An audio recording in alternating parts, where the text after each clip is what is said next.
এখন সাজানো।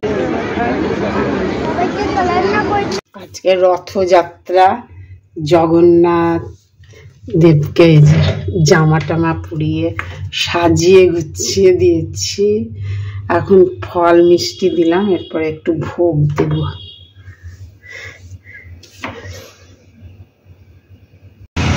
Good morning সকলকে। এখন এই বেলা 10টা বাজে। যাই হোক, আমার স্নান পুজো হয়ে গেল। আশা করি আপনারা সকলে ভালো আছেন, সুস্থ আছেন। আজকে তো আবার একটা বিশেষ দিন, রথযাত্রা। আজকে আমার মেয়ের আবার জন্মতিথি, রথের দিনইও হয়েছিল। যাই হোক, এখন কি কি করি সব আপনাদের সঙ্গে শেয়ার করব। তো চলুন, এখন এই ভোগ দেব একটু ঠাকুরকে, তাই একটু রান্না করছি। পনির করব, ফ্রায়েড রাইস করব।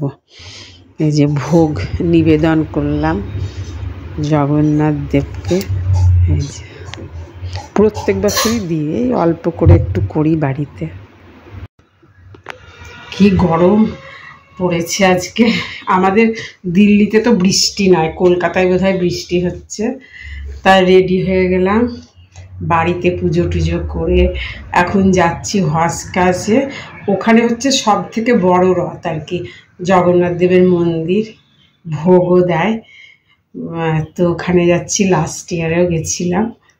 তো চলুন, আপনাদের সঙ্গেও সব শেয়ার করব।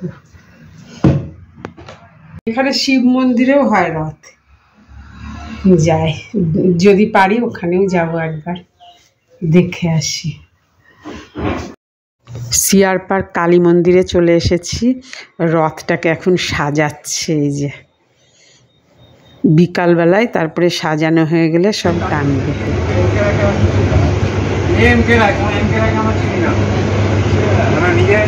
এই যে মন্দিরে স্টল বসেছে, জিলিপি ভাজা হচ্ছে, পকোড়া, ব্রেড পকোড়া এসব ভাজা হচ্ছে।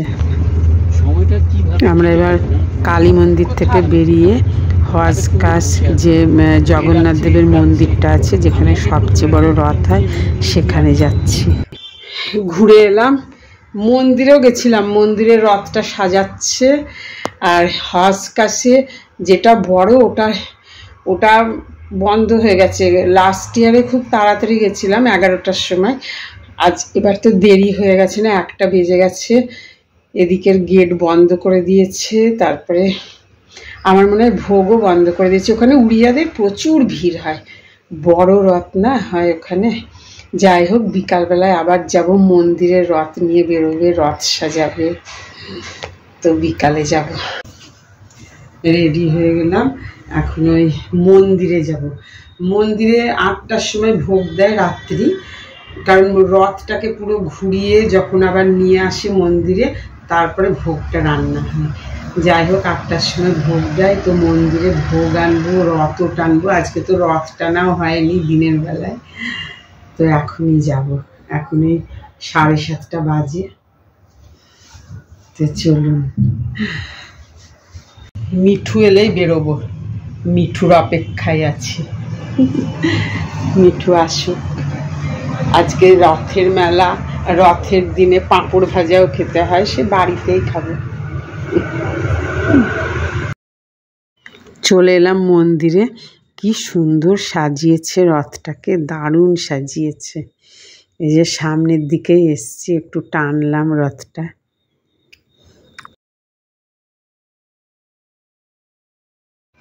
খুব ভিড় হয়েছে এখানে, প্রচণ্ড ভিড় হয়েছে। অনেক জায়গা থেকে সব আসে তো লোকজন, এখানে বাঙালিও আছে প্রচুর।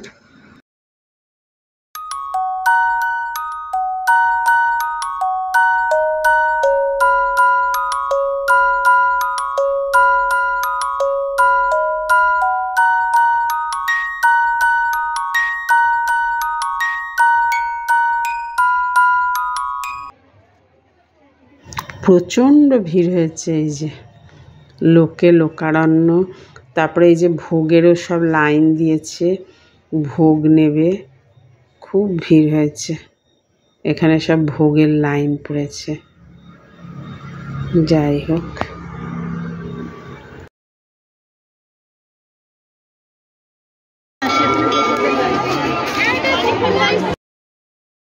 এখানে কীর্তন হচ্ছে, এই যে কীর্তনের দল এসেছে, এরা সব কীর্তন করছে।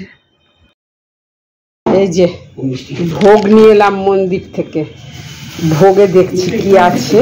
আর এই যে জিলিপি মন্দিরেই হচ্ছিল, জিলিপি সেখান থেকে দিয়ে নিয়ে এসছে আর কি। রথের দিন তো জিলিপি আর পাঁপড় ভাজা মাছ। দেখি কি ভোগ দিয়েছে। হ্যাঁ, খিচুড়ি আর আলুর তরকারি, আলু সয়াবিন নাকি কি আছে এর মধ্যে আর কি।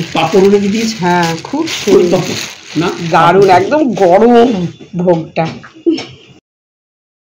এই যে পাঁপড়টা মিঠু ভাজলো, পাঁপড় তো আজকে খাবই।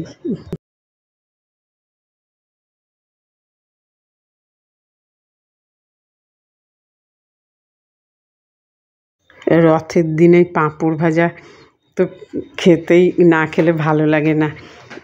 তো বাড়িতে মিঠু ভাজলো, এই চায়ের সঙ্গে একটু পাঁপড় ভাজা খেয়ে নিলাম। খেয়ে তারপরে ভোগটা খাবো আমরা। রাত্রের ডিনারে এটাই আমাদের আজকে ভোগী ডিনার হবে।